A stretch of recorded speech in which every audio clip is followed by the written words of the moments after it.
importanteng pagsasalamin yon dun sa mga issue at issue campaigns na dinadala ng ating mga kababayan, pati sa labas ng Senado, kasama ang oposisyon.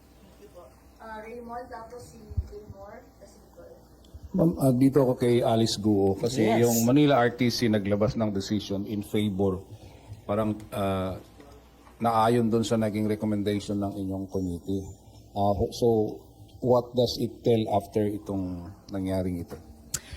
It tells na yung finding at recommendation ng Senate Committee on Women, Children, Family Relations, and Gender Equality laban sa human trafficking ng mga pogos at yung marami pang krimen na na-unearth, nakakabit ng pogo na yan ay vindicated, pati ng isa pang branch of government, ng judiciary mismo. So isang napakagandang development ito. Nagpapakita na kayang magtulungan ang at least dalawang branches of government sa isa't isa on any one legislative inquiry or investigation para siguruhin ang public safety, para siguruhin ang karapatan ng mga kababaihan at bata, para iwasto ang mga kahinaan o di kaya pagkukurap sa mga regulatory bodies natin na dapat ay nagsisiguro sa seguridad hindi lamang ng ating bansa pero ng ating mga kababayan. We still have to remain alert. Hindi pa tapos ang problema sa POGO. Kaya I believe the PNP and the other law enforcement agencies should remain on high alert dahil hindi po talaga natitigil yung mga ulat ng mga krimen na nagpapatuloy na mukhang at lumilinaw kakabit pa rin sa dating Pogo Network. Yun lamang isang pinakabagong balita na yung mga dating nagtatrabaho sa mga Pogo ay ngayon nakikita o nahuhuling nagtatrabaho sa ibang mga formang scamming operations pero scam pa rin. Hi ma'am, balikan ko po yung minority and then impeachment. Ma'am, is it safe, hindi pa po ba sure that you and Senator Kiko and Senator Bam will be part of the minority bloc? Meron pang chance for you to be independent bloc? Paano po ba yun? Okay, well, yun na nga yung bahagi pa rin ng work in progress. It takes a little time dahil syempre pagkatapos ng kampanya may konting pahinga, maaring may konting biyahe, nagpapasalamat sila sa mga base na sumuporta ng kampanya, bumoto sa kanila. So it takes a little time. Pero we are applying ourselves to it, itong mga araw na ito, work in progress na ito. And again, ano man yung maging individual na desisyon ng bawat isa, nagre-respetuhan kami dito sa Senado, and we will still work out ways to work together optimally, whether sa bloke namin or kung mangyari nasa magkakaibang bloke. As for the minority, mas makikita din natin sa umaga mismo ng July 29 sa opening of session. Kasi, syempre, yung pagbuo ng minority ay konektado rin sa bubuuin nilang majority. No? Anong path ang tatahakin ng mga bloke na gustong maging minority? Yan, work in progress talaga yon. But definitely kayo ma'am, you won't be part of the majority bloc. I will not join the majority again. I haven't been part of the majority in almost 9 years. And tingin ko, consistent sa pagiging miyembro ko ng minority. Either manatili sa minority or magbuo ng isang independent bloc o maging independent. Hindi lang dahil sa nakaraan, pero dahil din sa kinabukasan. Gusto ko talagang magsalamin kami o magsalamin ako dito sa loob ng Senado dun sa mas malakas na oposisyon na gusto kong buuin namin, tulungan naming buuin sa labas ng Senado. And sorry ma'am, impeachment lang po. Ma'am, your thoughts lang po dun sa recent developments. Nagkaroon na po ng answer ad cautelam si VP Sara and then sinagot na po ito ng House Prosecution. But wala pa rin daw pong mangyayari ngayong break hanggang until July, at least July 28 or 29. Your thoughts on that, ma'am? Well, pinangahawakan ko yon na may anunsyong mag-uupo ulit because the court is still in session. Take note. Magko-convene kami ulit bilang korte sa July 29. At doon namin sama-sama in person mako-consider yung formal answer ad cautelam ni VP Duterte at yung reply na pinadala naman ng prosecution. Parehong kinomply nila yan within the specified time frame ayon sa rules of impeachment ng Senado. So muli, mga patunay na di tulad ng sinasabi ng iba, the impeachment trial is alive and ongoing. And at any one time, may mga motions din na pwedeng isumite ang sinumang panig sa kanila para sa konsiderasyon ng aming mga senator judges. At ako rin, bilang isa sa mga senator judge, I will present yung opinion ko at eventually yung boto dun sa formal answer ad cautelam at pati sa reply. Ma'am, last week sabi po ni SP, senator judges can parang present any motion and that includes the motion to dismiss or motion to convict. Ano lang po ang reaction niyo po doon? The motion to dismiss, as far as I understand it, kasama na dun sa formal answer ad cautelam ni VP Duterte. Pero para sa amin, mga senator judges, ibang understanding ko sa tungkulin namin. It is to conduct a trial. In fact, sinabi nga, add na ko sa yung pinagdebatihan pa namin, it is to conduct a trial forthwith. At para makaboto kami eventually na convict ba, acquit ba, kailangan naming madinig ang mga ebidensya sa bawat article of impeachment. Kailangan naming matignan at mapakinggan ang bawat witness sa bawat article. Due process requires it. Hindi naman pwedeng meron lang motion to dismiss, pagbobotohan na namin, dismiss, in effect, acquit. Gayon din, hindi naman pwedeng, hindi pa kami nagkukondukta ng trial, boboto na kami, convict. So, hindi yan patas. Whether sa prosecution, whether sa impeached official, higit sa lahat, sa ating publiko. Kailangan, tulad nung napag-usapan nating budget bycam kanina, kailangan marinig ng buong publiko ang trial na ito laban sa isang impeached official. So, hindi po ako sumasang-ayon na karapatan namin bilang Senate Impeachment Trial Court pagbotohan at pagdesisyonan na ng niwala pang isang unang minuto ng trial yung motion to dismiss na nakapaloob sa ngayon sa formal answer ad cautelam. Kailangan umupo kami bilang senator judges, ikondukta ang trial at saka lamang magdesisyon at bumoto kung convict ba o acquit ba.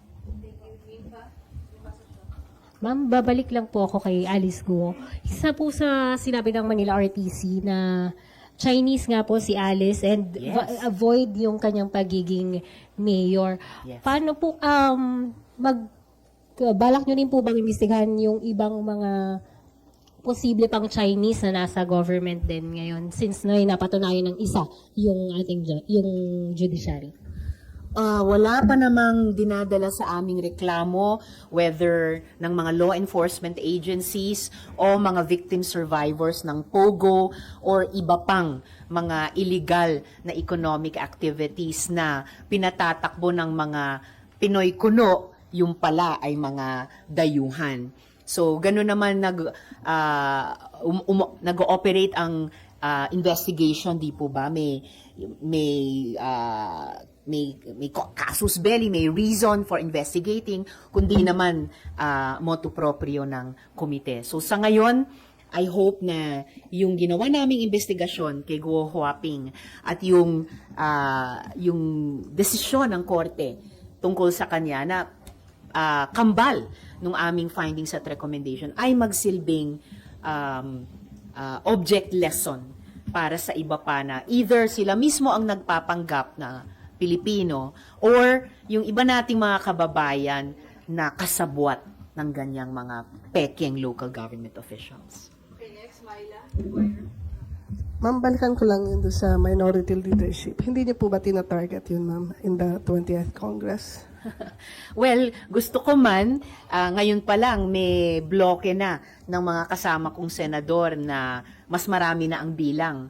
Mas marami sa isa at mas marami pa sa tatlo. So, tingnan na lang po natin paano mag-unfold yung pag-organisa ng Senado ng 20th Congress sa umaga ng 29th sa opening of session. At yun din yung mga scenarios na kinoconsider namin ni na Sen Kiko at Sen Bam. Tama ba ako ng understanding na you have to contest the Senate leadership, tapos yung second top, highest, nag-contest, siya yung automatic? Hindi siya automatic or kailang pag... May iba't ibang paraan. Yun yung isa sa mga classic na paraan. Tatakbo silang SP. Pag natalo sila yung magiging minority leader. Maari ding sa pag-uusap namin mga senador, may mag-signify na kami na, batay sa ganitong bilang. So may iba't ibang paraan. And ifo-formalize namin yan sa umaga ng 29 sa opening of Sa session. discussion niyo, ma'am, ngayon, kasama na ba si na Senator Soto? Kasi considering na sila yung nag-float na possible na mag-contest kay SP Cheese. And kung ganun ba, ma'am, isa rin ba sa consideration niyo para makuha niyo yung Senate minority leadership na to also run for Senate President? May ilang mga dati na or kasalukuyan at incoming senador na nag-uusap pero more of one-on-one. Mas updating, kumustahan. Na-appreciate ko si Sen Tito. Hindi na niya ako kinakausap tungkol sa pagsali sa majority kung siya ay lalaban sa SP. Kasi alam nila na mananatili ako either sa minority or magiging ibang bloke pa, which right now I call independent. Kasi kahit nung panahon ni Sen Tito, 'di ba, naging minority ako. So na-appreciate ko yung appreciation din nila tungkol sa posisyon ko. Pero yun, ma'am, ngayon, hindi pa consideration sa inyo na tumakbo rin para lang just for the sake to get the minority leadership. Siguro early on, inisip ko rin, pero I think mas realistic siguro na maging bahagi ng independent bloc. Oo. Given the numbers, kayo mismo, nabibilang nyo naman kami dito. Asa pa, doon sa impeachment lang, ma'am. So, expectation niyo, ma'am, yung opening, ma'am, ng 20th Congress, parang automatic na sa inyo yung convening, yung continuation ng impeachment court. Yes. Wala na kayo na-expect na dapat mag-decide pa kasi this is a new composition of 20th Congress na they can decide outside the impeachment court whether to still continue with that trial. No decision can be made about the impeachment outside the impeachment trial court. Kahit kami nga bilang Senate plenary, nagko-convert pa kami from our legislative personality dun sa personality na senator judges ng isang Senate impeachment trial court. So, halimbawa, hindi pwedeng ang Senate sa umaga ng 29th magdesisyon tungkol sa impeachment complaint. Hindi. Inaasahan ko yung inanunsyo na sa 29th, magko-convene ulit yung Senate Impeachment Trial Court, which is in session even now, para ipagpatuloy yung aming trabaho bilang court. Pero when the impeachment court decides, ma'am, hindi pa doon part yung 20th Congress? O automatic na ba yung expectation niyo? Yes, actually, anytime ngayong June 30, 12:01 p.m., ito, ipanawagan ko na dahil napag-uusapan natin. Paalala, anytime 12:01 p.m. onwards of today, pwede na. At sana, ipanumpa na ni presiding officer yung 12 pang bagong mga senador. Dahil by 12:01 today, 20th Congress na, and therefore, sila'y magiging senator judges na ng Senate Impeachment Trial Court. So, smooth lang. Pagdating sa 29, pag-convene namin ulit, ay andun na rin sila. So, parang pwedeng mag-convene, parang call ni ma'am is for Senator Cheese to convene yung court ngayon para manumpa sila. Kailangan naka-convene ang court for them to... Actually, in principle, as I have said earlier, the court is in session now. So, at any time, pwedeng tawagin ni presiding officer yung lahat ng 12 or isa-isa. The Senate impeachment rules say as they arrive. So pwedeng 1 by 1 sila, 2 by 2, all 12, it doesn't matter. Sila po ay senador na ng 20th Congress by June 30, 1201. At dahil in session ang impeachment trial court, at any time, sana mas maaga, panumpain na sila ni presiding officer. Sana wala nang ano pa mang delay or aberya between now and the 29th. When in fact, anytime between now and the 29th, pwede na nga mag-convene. Pero sige, kung 29th, basta ituloy namin ang aming pag-upo bilang korte at pagtrabaho sa impeachment trial. Okay, may sorry, sir. Nandun pa rin ako sa minority. Ma'am, mas malamang na mag-independent na lang po kayo nila Senator Bam kesa minority? Sorry, what? Mas malamang po bang mag-independent block na lang kayo kesa sa minority block? Based lang on the numbers, unless may dramatic shift in numbers na usually hindi nagkakaroon ng dramatic shift sa ganyan sa Philippine politics. Just based on the numbers, pangarap ko man kami yung maging minority, mas realistic sa tingin ko lang. Just based on the numbers of the probable majority and the possible minority. Based on the numbers, mas realistic na maging bahagi ako ng isang independent bloc or basta maging isang independent senator.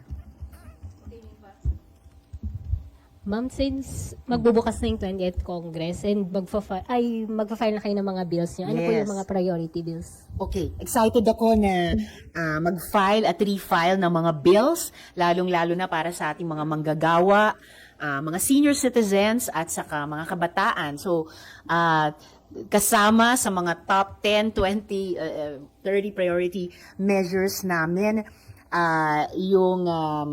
yung wage hike bill na umabot sa advanced stage of legislation ng 19th Congress.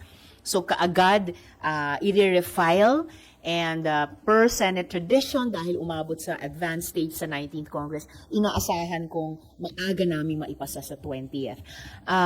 Magfa-file din po kami, mag-refile ng Universal Social Pension para sa mga senior citizens, and then of course, para sa ating mga kabataan at saka iba pang kababayan, yung power bill, yung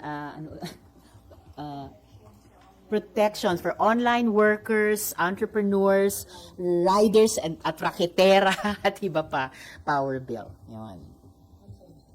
Of course. So, GSK Quality Bill, kasama sa priority i-refile. At hari nawa, maipasa na. Yes, thank you. Ma'am, balik lang po ko dun sa impeachment. Yes.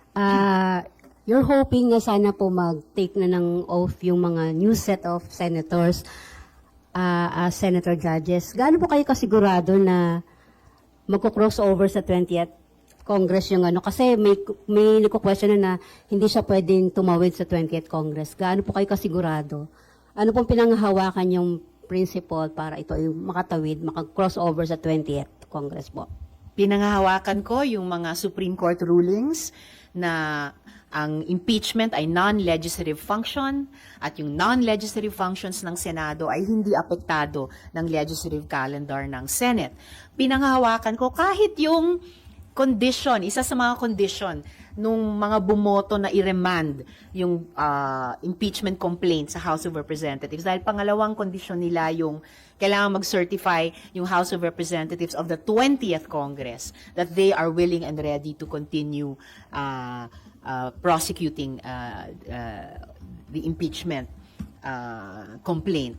At pagtawid niyan sa 20th Congress, kahit may mga narinig na tayong ingay mula sa ibang panig na hahamunin na naman nila yung pagpapatuloy sa 20th, well, we have the motion to dismiss mismong sa loob ng formal answer ad cautelam ni VP Duterte. I am prepared and we will be prepared i-argue na kailangang tapusin ng Senadong Impeachment Trial Court ang kanyang trabaho dahil sabi ng konstitusyon at nakapaloob na rin sa rules ng Senate para sa impeachment na kailangan magkondukta ng trial at mag-render ng desisyon sa pamamagitan ng boto kung convict ba o acquit ba.